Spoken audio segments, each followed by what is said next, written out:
अब नहीं तो कब. You are with me, Ayushi Agarwal, dealing with the biotechnology, that too tools of our DNA technology. We are currently on the lecture number 5.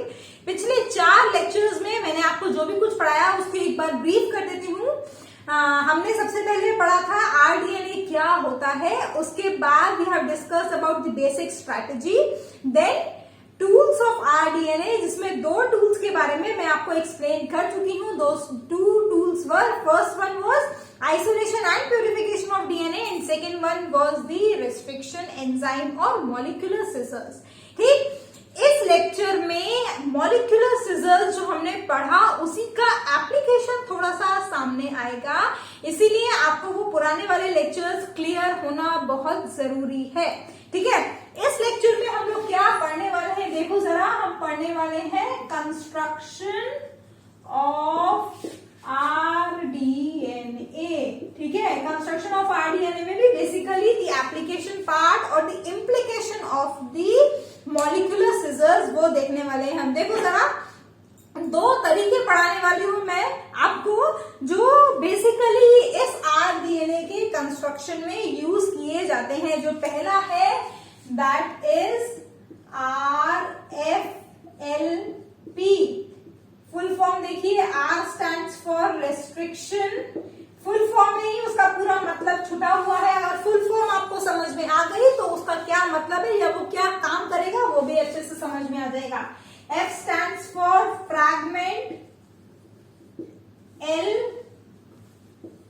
Length, last P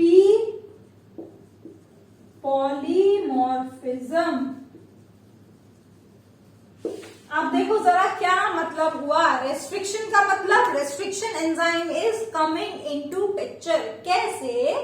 when you cut the DNA of even the same individual or obviously different individual but they are of same species. Just note down my point. अगर आप किन्हीं 2 अलग अलग species का DNA cut करेंगे तो those particular DNA molecules give different fragment even after they are cut with the same restriction enzyme. That is why it is written restriction fragment length polymorphism. Same restriction enzyme को use करके जब आप आपका DNA के molecule को cut करेंगे तो it will lead to the polymorphism. Polymorphism means variety, या फिर जो आपका डीएनए मॉलिक्यूल कट होके उसका जो फ्रैगमेंट मिलेगा वो अलग अलग साइज के होंगे. से for example you have 2 species 1 और सैंपल 1 एंड सैंपल 2. ठीक है, सैंपल 1 में you have GAATTC and it is CTTAAG. Complementary के बेसिस पर लिखा है मैंने. ठीक है, this is sample 1, this is suppose sample 2. Sample 2 में just a difference of 1 nucleotide. ठीक है, ये है सैंपल 1, ये है सैंपल 2. ये आपको पता है कौन सी रेस्ट्रिक्शन एंजाइम काटेगी इसको या किसका आरएस रिकॉग्निशन सीक्वेंस है? It is Eco R1. अब अगर आपने दोनों हमारे लिए दोनों सैंपल हैं उनको इको R1 से डाइजेस्ट किया तो ऑब्वियसली ये वाला जो है वो कट हो जाएगा. It will give G, then AATTC and here CTTAA. जी, लेकिन यहाँ पर as it is same रहेगा. Why? Because it lacks one of the nucleotide here, that is GA. ये चेंज हो गई, जबकि इको R1 की जो रिकॉग्निशन सीक्वेंस है वो ये है. तो this Eco R1 will not cut this DNA sequence at all. इसके बाद जब आप इसका जेल इलेक्ट्रोफोरेसिस करेंगे, suppose this is the gel where you are running your DNA. Gel electrophoresis क्या होता है वो आपको पता होना चाहिए. ठीक है, तो इसमें जब आप ये है वेल 1, ये है वेल 2 या फिर सैंपल 1 सैंपल 2 ले लीजिए अगर आप, तो with this sample 1 it will give 2 fragments, whereas it will give, the sample 2 will give only 1 DNA fragment. Why? Because it is not being cut with this particular restriction enzyme that is EcoR1 जो हमने यहाँ पर लगाई। तो क्या clear हुआ हमारा?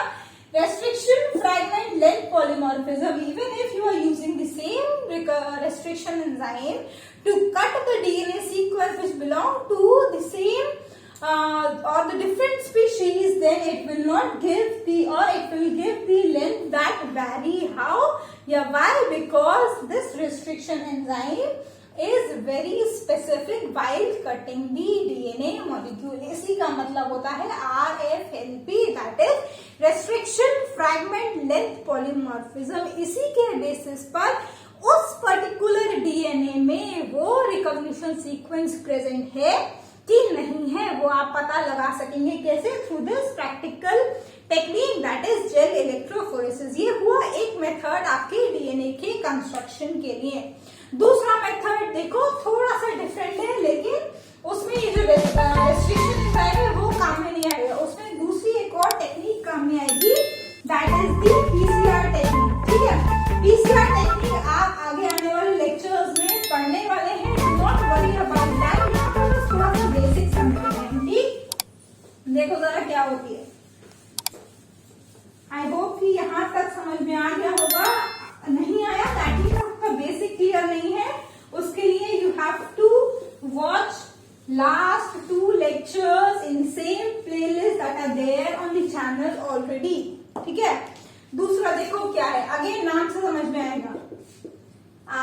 RAPD, R stands for random, A amplification,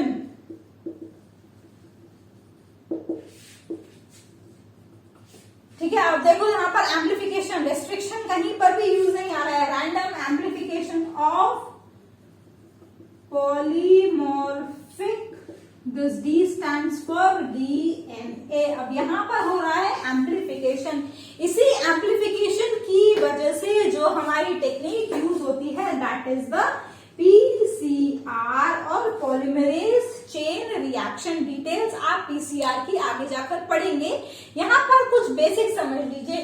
PCR की टेक्निक में you need to know the specific nucleotide sequence so that you can add a primer to the reaction tube. Primer क्या होता है? कुछ ज्यादा फैंसी नाम है, लेकिन काम क्या होता है? एकदम सिंपल होता है। प्राइमर होते हैं कुछ न्यूक्लियोटाइड की सीक्वेंस, ऐसी सीक्वेंस जो आप पर्पसफुली सिंथेसाइज करते हैं artificially to be added into your reaction vial. Why? Because that particular complementary sequence bind to a specific position onto the DNA molecule and it leads to the amplification. Details मैं आपको PCR technique में पढ़ाऊंगी, अभी के लिए basic समझ लीजिए। समझ में नहीं आया रिपीट करो जो मैंने अभी बोला और उसको सुनो, मैं रिपीट नहीं करने वाली हूँ, आपके पास ऑप्शन है वापस जाने का, कर लेना है। ठीक है, तो यहाँ पर क्या होने वाला है, यहाँ पर थोड़ा ट्विस्ट है इस टेक्निक में। मैंने आपको भी बताया पीसीआर में you need to synthesize the primer, and to synthesize this particular primer you need to know the exact nucleotide sequence in your host DNA or in your template DNA। लेकिन यहाँ पर ये जो पहला लिखा है that is random। ठीक, तो इस रैंडम होने की वजह से इस टेक्निक को यूज करने के लिए you need not require the prior knowledge of the nucleotide sequence। आप रैंडम प्राइमर्स ऐड करेंगे। ऑब्वियसली रैंडम का मतलब वो नहीं है कि कुछ भी प्राइमर बना के ऐड कर देंगे, नो। जो प्राइमर आपको चाहिए, जिसकी कॉम्प्लीमेंट्री सीक्वेंस आप टारगेट कर रहे हैं, सर्च कर रहे हैं आपके डीएनए के मॉलिक्यूल में, उसका प्राइमर आप आपके रिएक्शन वायल में डालेंगे और फिर उससे एम्प्लीफिकेशन कराएंगे। अगर वो प्रेजेंट होगा तो कॉम्प्लीमेंट्री बेस पेयरिंग के हिसाब से बाइंड करेगा और पूरी की पूरी डीएनए सीक्वेंस एम्प्लीफाई हो जाएगी। ठीक है, इस तरीके से भी आप हमारा या आपका जो रिकॉम्बिनेंट डीएनए है वो मैन्युफैक्चर कर सकते हैं through the artificially synthesized nucleotide that is known as this primer. ठीक, रैंडम वर्ड इसीलिए लगा हुआ है क्योंकि आपको न्यूक्लियोटाइड सीक्वेंस की जो एग्जैक्ट बेस पेयर्स हैं वो पता होने की जरूरत नहीं है, जबकि पीसीआर में वो चाहिए होता है। ठीक है, इसीलिए हमने बोला random amplification of polymorphic DNA. Polymorphic क्यों? क्योंकि आप अपने हिसाब से न्यूक्लियोटाइड्स को चूज करके उसको पीसीआर में डालने वाले हैं, सो that you get the desired sequence. ठीक है, इस टेक्निक में एक लिमिटेशन होती है कि ये पीसीआर के लिए भी एप्लीकेबल है। ठीक है, ये जो प्राइमर है, प्राइमर फॉरवर्ड प्राइमर होते हैं और रिवर्स प्राइमर होते हैं। Suppose this is the DNA sequence, you need to add 2 primers, first one will bind here and second one will bind here. This is forward primer, this is reverse primer. अगर ये दोनों जाकर bind करेंगे तभी आपकी nucleotide sequence जो है या जो आपका डीएनए सीक्वेंस है वो एम्पलीफाई होगी। लिमिटेशन क्या है? अगर ये प्राइमर फॉरवर्ड और रिवर्स प्राइमर बहुत दूर पर जाकर बाइंड हुए तो एम्पलीफिकेशन पॉसिबल नहीं हो पाता है।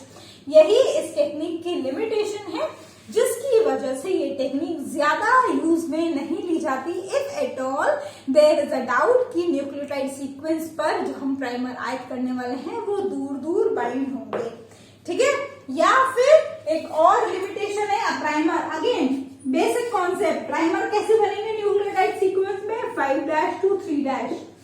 ठीक है, डायरेक्शन हमेशा एम्प्लीफिकेशन 5' to 3' डायरेक्शन में ही होगा। ये आपको जेनेटिक्स वाले पोर्शन में अच्छे से क्लियर होगा।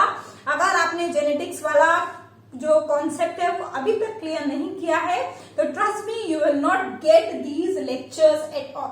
बहुत कंफ्यूजन होगा, न्यूक्लियोटाइड बेस पेयर्स क्या होते हैं, डीएनए सीक्वेंस क्या होती है, ये 5' और 3' मैम बता रही है ये क्या, ये ऊपर एक छोटा सा ये टीका लगाया है ना मैंने 5 और 3 के ऊपर, ये क्यों लगाया है ये भी समझ में नहीं आएगा अगर आपने जेनेटिक्स यूनिट अच्छे से नहीं पढ़ी है।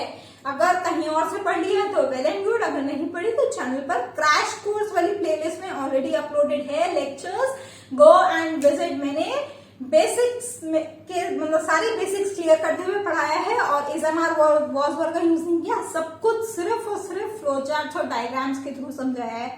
नीचे डिस्क्रिप्शन में वहीं पर नोट्स और डायग्राम भी प्रोवाइडेड हैं, आपको बस जाकर खोलना है उसको और देखना है। वो मैं नहीं कर सकती, अदरवाइज वो भी आप लोग मेरे से ही करा लेते। ठीक है, तो 5' to 3' डायरेक्शन में जब ये ऐड होगा या बाइंड होगा और फिर एम्पलीफाई करेगा, अगर दोनों प्राइमर्स इस 3' एंड को फेस करते हुए न्यूक्लियोटाइड सीक्वेंस पर बाइंड करें तब भी एम्पलीफिकेशन नहीं होगा। ये बात भी आपको ध्यान में रखनी है लिमिटेशन में। ऑल्दो जब हम पीसीआर टेक्निक कुछ लेक्चर्स के बाद ही पीसीआर टेक्निक आप डिटेल में पढ़ेंगे तब और अच्छे से डिटेल्स बताऊंगी कि क्या क्या प्री रिक्विजिट होते हैं इस पीसीआर टेक्निक को लगाने के लिए, कैसे लगाई जाती है और फिर कैसे जो एम्पलीफाइड फ्रैगमेंट्स हैं उनको आप कैसे विजुअलाइज करेंगे। ठीक है, प्राइमर एंजाइम कौन कौन सी डालेंगे आप, कैसे एम्पलीफिकेशन होगा, अभी तो मैंने आपको बता दिया कि एम्पलीफिकेशन होगा, लेकिन वो एम्पलीफिकेशन के लिए जो बेसिस चाहिए होंगे वो कहाँ से आएंगे वो सब भी उसी पीसीआर टेक्निक में एक्सप्लेन करूंगी मैं।